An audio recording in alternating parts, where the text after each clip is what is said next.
لو أنزلنا هذا القرآن على جبل لرأيته خاشعا متصدعا من خشية الله وتلك الأمثال نضربها للناس لعلهم يتفكرون.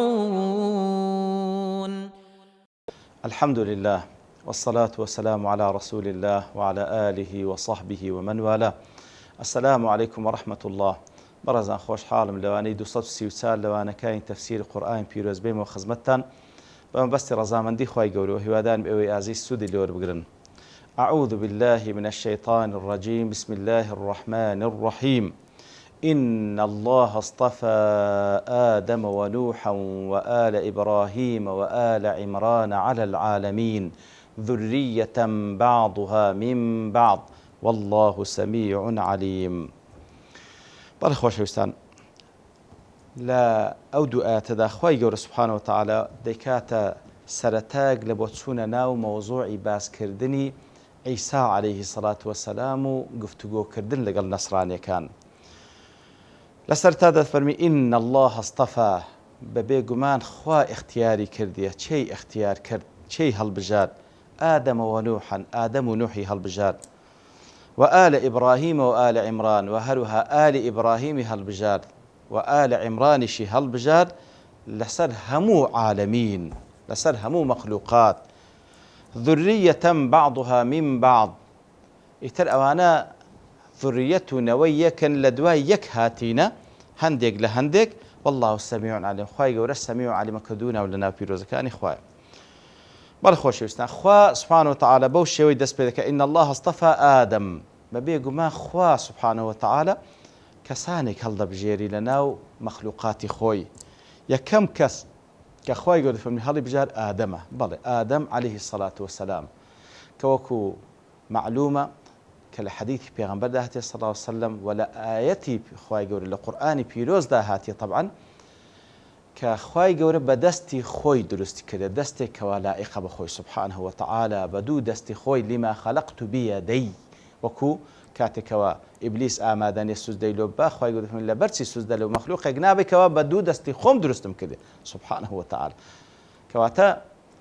ئادەم خوای گەورە هەڵی بژار لەناو هەم مەخلوقات کەوە بە دوو دەستی خۆی دروستی کرد سبحانه وتعالى و ڕێزی لێنا،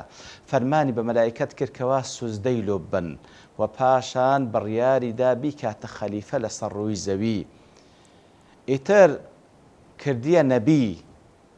کردیە پێغەمبەر عەلەیهی السەڵات وەسەلام. ئیتر خوای گەورە ئادەمی هەڵبژاردیە سبحانه وتعالى ناو هەموو مەخلوقات. ونوحا، وهروها خوای گەورە نوحی هەڵبژارد. دیارە لە بینی ئادەم و نوح وەکو لە قەولەشی ئیبن عەباس دا هاتیە، خوای گەورە لە خۆی بابی ڕازیبی دەفەرمێ 10 قەڕن هەبوو هەمووی لەسەر تەوحید ژیانەوەی ئادەم. لە پاشی ئەو 10 قەڕنە ئەو 10 سەدەیە ئەوجە تووشی شرک بوون. یەکەم پێغەمبەر کە خوای گەورە ناردی ڕووبەڕووی شرک بووە و پەیامی تەوحیدی پێبوو نوح بوو عەلەیهی السەڵات وەسەلام. ئیتر ئەوانەی کەوا ئیمانیان پێینا لە خلال 950 ساڵی داوەکەی ئەوەی تر کە ئامادە نەبوو پابند بی بە مەنهەجی تەوحید، خوای گەورە سزایدان و هەر هەمووی غەرق کردن. تەنها نوح ماوە لەگەڵ ئەوەی کە ئیمان پێینا لە ناو سەفینە و کەشتەکەیدا. ئیتر لێ نوح عەلەیهی السەڵات وەسەلام بە بابی دووەمی بەشەریەت حسێب دەکرێت. لە دوای ئادەم کە بابە گەورەی هەموو بەشەریەتە، نوح بە بابی دووەمی بەشەریەت حسێب دەکرێت. ونوحا، خوای گەورە نوحیشی هەڵبژار کەوا یەکەم پێغەمبەر و ڕووبەڕووی شرک بووە عەلەیهی السەڵات وەسەلام. وآل إبراهيم، وخواي قول آل إبراهيم هالبجار كواتا إبراهيم وآلكي آل بيتكي أويكوا لسلالي إبراهيم هاتية. طبعا آل بيتي شي زور بيروز مباركة، آل بيتي شي زور بيروز مباركة لنوي إبراهيم أو ذا إسماعيل أو ذا إسحاق أو ذا أويك لوان بيدابو أو هم بيغمبري كوا حتى وكو لخطي إسماعيل خاتمی پێغەمبەران عەلەیهی السەڵات وەسەلام محەممەد المستەفای لێ پەیدا بوو. و هەروها لە لای ئیسحاقەوەش چەندین پێغەمبەری وەکو یعقوب و یوسف و چەندین پێغەمبەری کە وەکو داود و سولەیمان و ئانەی لێ پەیدا بوو. کەواتە ئەو ئالە ئیبراهیمە خوای گەورە ئادەم وەکو شەخص باز دەکە، نوح وەکو شەخص باز دەکە عەلەیهیمۇ السەڵاتو وەسەلام. ئەوجا ئالە ئیبراهیم بەخۆی و ئالەکەی ئەو نەوە مبارەکەی کەوا لە دوای خۆی بەجێش هەتا دەگاتە محەممەدەل مستەفا صلی الله عليه وسلم هەمووی هەڵبژاردن. خوای گەورەش الله ئەعلەم حەیث یەجعل ڕیسالەتە، خوا زاناترەکەوە ئەو ڕیسالە و پەیامەی خۆی بەچێ دەبەخشی و ئەو شەڕەفە بەچێ دەبەخشی. وآل إبراهيم وآل عمران وهل أخوي يقول آل عمران شي هالبجار آل عمران كوا صورة كبناوي أوانه وهل على دواء وجديت سد باس خوازي آل عمران والله أعلم عمران بابي مريمية كوا ذكا بابيري عيسى عليه الصلاة والسلام. هندك دزانان دفرمون عمران بابي موسى عليه الصلاة والسلام، بلام رأي راجح أو كوا لبرأو إلى دواوي يكسر خواي يقول باس لا مريم دكا ولا دواتريش باس عيسى كواتا عليه الصلاة والسلام. عمران بابي مريمية كوا دكا بابير عيسى خواي قورا آل عمران شي هالبجار وكو مريم وكو عيسى بري هل يعني بجار أوانش نەوەیەکی یاخود سولالەیەکی زۆر پیرۆزن کەوا فعلا یەک لە ئاەت و بەڵگە هەرە گەورەکان لەسەر عەزەمەتی خوای گەورە سوبحانه وتعالى على العالمین. ئیتر ئەوانەی هەڵبژارد ئەوەی کە باسی کردن لە ئادەم و لە نوح و ئالی ئیبراهیم و ئالی عیمران خوای ئەوانەی هەڵبژارد لەسەر هەموو عالەمینش وەکو باسمان کرد لەسەر هەموو مەخلوقین کەوا عالەمین دەگاتن کە عالەمین جەمی عالەمە هەر مەخلوقێک لە مخلوقاتەکان عالەمێکە و ئومەتێکە. ئیتر خوای ناو هەموو مەخلوقات ئەوانەی هەڵبژار ئەو نەوە پیرۆزانەی هەڵبژار ئادەم و نوح و ئالە ئیبراهیم و ئالە عیمران. ئیتر ئەوانە ذریەتەن بعضها من بعض کەواتە ئەوانە لەنەوەی یەکن لە پاش یەک هاتینە بعضها من بعض. نوح لەنەوەی ئادەم عليه الصلاة والسلام وهروها ئالە ئیبراهیم هەمووی لەنەوەی نوحن و ئالە عیمرانیش هەر عینی دەگەڕێتەوە سەر نەوەی نوح. واتە ذریة بعضها من بعض ئەوانە زوریەتێکن یەک لە دوای یەک هاتینە. والله سميع عليم خوای گەورە سەمیعە دەبیستی و عەلیمیشە ئاگادارە کەواتە لەسەر ئەساس سەمع و عیلمی خۆی ئەوانەی هەڵبژاردێ ئەوانە لائقن بەوەی کەوا هەڵبژێردرێن سبحانه وتعالى. ئەوجا دێتە سەر بابەتی مەریەم. لە پێشی مەریەم باسی دایکی مەریەم دەکا. إذ قالت امرأة عمران رب إني نذرت لك ما في بطني محررا. إذ قالت امرأة عمران كاتكوا خێزانی عیمران کە دەکات دایکی مەریەم لەوێ ڕادەست پێ دەکات سبحان الله. عنی لەبەر ئەوەی مەسئلەی عیسا عەلەیهی الصلاة وەسەلام کەسانێک لە بەنی ئیسرائیل لا یەزالیش ئیشکالیەتیان بەرامبەر دروست کردیە. ئیتر کەسانێک غولویان تێدا کرد وەکو نەسرانیەکان کەوا بە خوای دەزان وەلعیاذ بالله و بە کوڕی خوای دەزان وەلعیاذ بالله. کەسانێش لە بەنی ئیسرائیل وەکو جوولەکەکان بەڕاستی بێئەدەبیان بەرامبەر کرد کاتێک کە دەڵێن وەلعیاذ بالله وەلەد الزینایە. ئیتر خوای گەورە تەماشاکە لە ئەساسی نەک باسی عیسایەک سەر بێت سەر عیسا، نە باسی مەریەمیش ناکە کە دایکی بێ، باسی داپیری عیسا دەکە کەوا دایکی مەریەم بەو شێوەیەوە دێ، بەو شێوەیە دێتە سەر ئەسڵ و ئەساسی مەسەلەکە تاوەکو هیچ گومانی تێدا نەبینێ. إذ قالت امرأة عمران كاتك وخيزان عمران دليك كدواتر دبتدايش مريم ربي إني نذرت لك ما في بطني محررك ديار وآفرة حملها كاتك وحملها أويك لزجيتي ديكات النزر لبو بيت المقدس عبادة كردني خوايقور لبيت المقدس إني نذرت لك ما في بطني محررة فتقبل مني إنك أنت السميع العليم. كاتك وأو آفرة حاملة دەڵێتن خوا ئەوەی کەوا ئەو حەملەی کەوا هەڵم گرتیە دەیکەمە نەزر لە بۆ تو محەڕەڕە ئازاد بی لە هەموو کار و کردەوەکانی دنیا وەکو هەندێک لە زان دەفەرمون واتە ئازاد بی لەوەی کەوا خزمەتی من و بابی خۆی بکە،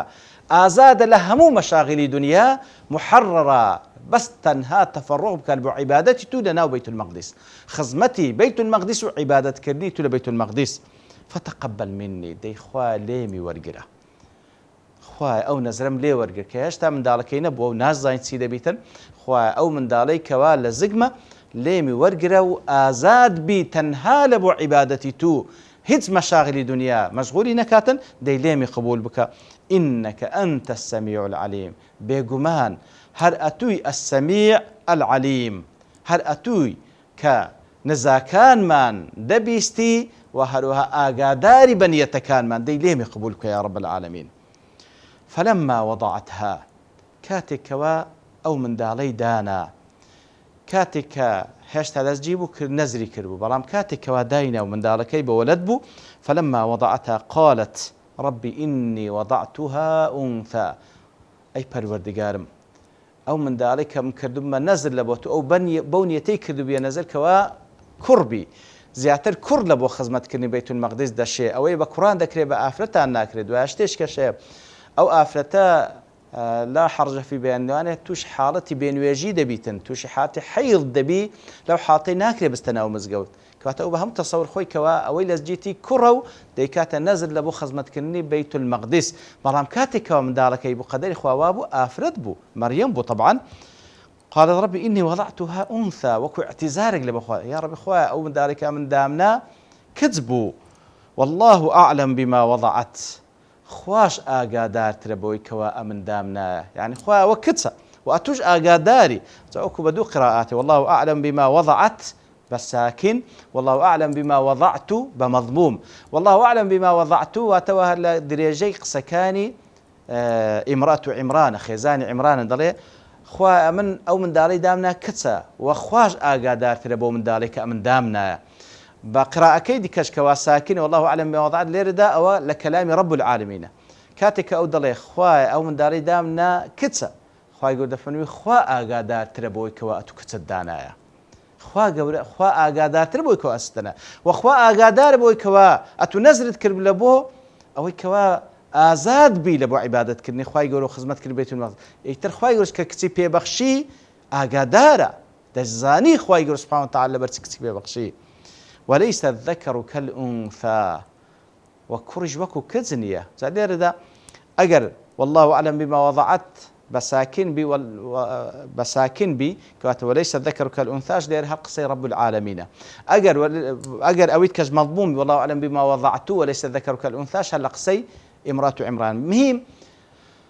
وليس الذكر كالأنثى كرج وكو كزنين بلى كر وكو كزنين أو ما بستيتيتيا والله أعلم لبو خزمت كرني بيت المقدس زياتر بياو دشي بياو گونجاوترا يتر او داينابو كوا لبو خزمت كردني بيت المقدس نزري كردبو او درنسو يتر خوا بس ليمي قبول بك وليس ذكرك الانثى يتر ليردا فعلا كرو كدس جياوازن اوي بكر دكري بكزناكري اوي بويج دكري بويناكري هر يكو اختصاصش خوي هي وخوي يقول سبحانه وتعالى كاتكوا او قضيه رب الدكاتره وبقضيه كوني كاتك والليل اذا يغشى والنهار اذا تجلى وما خلق الذكر والانثى ان سعيكم لشتى زور جوان خوي يقول ربتي دكا كاتكوا شو او بنور دادا بوشي كاتكوا روج دي وروناشي دكاتوا وما خلق الذكر يكسل باشو دفرمي او كخوا درستي كرديا لذكر وأنثى لكر لكز إن سعيكم لشتى دفرمي هولدان تان اختصاص تان جياوازا شو روش كاس هي بلا شو روج وكويكا نخير وكويكني أبيان تاريك أبيان روناكا باش كاميان ضرورة لبيكا هدوش يان ضرورة جيان ببي روج دبي جيان ببي شو دبي هردوك تواكري يكترين لوی لپاشو یکسر باسی کرو کسی کرده اوانیش هردوک پیاو آفرد تواوکری یکترین نجیان ببی پیاو دبی نجیان ببی آفرد دبی بلام إن سعيكم لشتى يعني أوي كوا ديويتم بلا جنو پیاو لهمش توقو يك براستي أو قسيك أصلا خلاف دين إخوايا ما أنزل الله بها من سلطان وخلاف واقعيش براستي جنو پیاو وكو يقنين خواهي يقول هر يك لبو مهمة يقدروس كرديو بهردو الشيان بيكوا يكتري تواو دكن بهردو الشيان بيكوا يكتري تواو دكن إن سعيكم لشتى ليرش كذا فليس ذكر كالأنثى لبو أو مهمة كوا امرأة عمران داينا بكوا ببتا خزمتكاري بيت المقدس لا يندر بمنيته وعبادة بك براستي حتما كرباشتر لبوكسان لكسان وليس الذكر كالأنثى كواتا بري آفرتج وكو كراني كرج وكو آفرد نية وليس الذكر كالأنثى حقتك بيست الدان في دابنين وإني سميتها مريم وهر هذا فرمي خواه من ناوم لنا مريم وكو عندك دزانا دفرمون بزمان عبري بمعناي عابدة دي واتا ناوم لنا مريم واتا عابدة بي تاوك دمو عابدة بي يقلابي تولو عبادتو کەواتە لێردا زانایان دەفەرمون دەکرێت لە کاتی ویلادەت ناو لە منداڵەکەت بنەی حتى أخير حديش وەکو پێغەمبەر صلی الله عليه وسلم کاتێکەوە لە بۆ سبەی نەشدێتە لای سەحابەکان دەفەرمون خوای گەورە ئەو شەو کوڕەچ پێداین ناوشم لێنا ئیبراهیم بە ناوی بابم ئیبراهیم ناوم لێنا ئیبراهیم کەواتە دەکرێت لە کاتی ویلادەت ناو لە منداڵت بنێ و دەشکرێت تەخیر بکەی هەتا حەفتەمین ڕۆژ بەڵام ناوی لە حەفتەمین ڕۆژ تاخیرتر بی وإني سميتها مريم وإني أعيذها بك وذريتها من الشيطان الرجيم وخوايا ئەمن ئەو منداڵە کە مەریەمە دەیپارێزم بە تو بەخۆی و بەنەوەکەی لە شەڕی شەیطانی ڕەجیم شەیطانی ڕەجیم واتە ئەو شەیطانیکەوە دوورە لە ڕەحمەت خوا المبعد عن رحمة الله لێردا وەکو زانایان دەفەرمون کاتێکەوە ئەو دوعا دەکەواتە دوعا دەکە خوایە ئەو کچەم ئەوەندە عمری درێژ بکەوە منداڵیشی ببی چکە دەفەرمی خوایە بە تو دەیپارێزم بەخۆی و نەوەکانی لە شەڕی شەیطانی ڕەجیم کەواتە ئەوەندە عمری درێژ بکەوە منداڵیشی ببیتن وطبعا لنزي او دعاء فعلا وكل حديث صحيح في غمده صلى الله عليه وسلم كابو هريره دجرت صحيح مسلم تفن هل من ذلك كدبي او شيطان نخسيش وتطعنتش اليدا يتل نتيجه او طعني شيطان من ذلك دغريه الا لنتيجه دعاء او افرته دفرمي مريم عيسى سبحان الله باريز راب لو طعني ابليس يتر بهالحال خوي قربو شوي او باسمان لو دجريتو لدواي اوش کاتێکەوە چی ڕوو دەدا بە شێوە خوای گەورە قبولی دەکا ئەو ئافرەتە کوو گەورە دەبی و شەی لێ پاش دەکەوی لە ئاتکانی دواتر باسی دەکاتن بە پشتوانی خوای گەورە دەینە خزمەتی و لەوانەکانی داهاتوو باسی دەکەین وصلى الله وسلم على نبينا محمد وعلى آله وصحبه أجمعين وآخر دعوانا الحمد لله رب العالمين لو أنزلنا هذا القرآن على جبل لرأيته خاشعا متصدعا من خشية الله وتلك الأمثال نضربها للناس لعلهم يتفكرون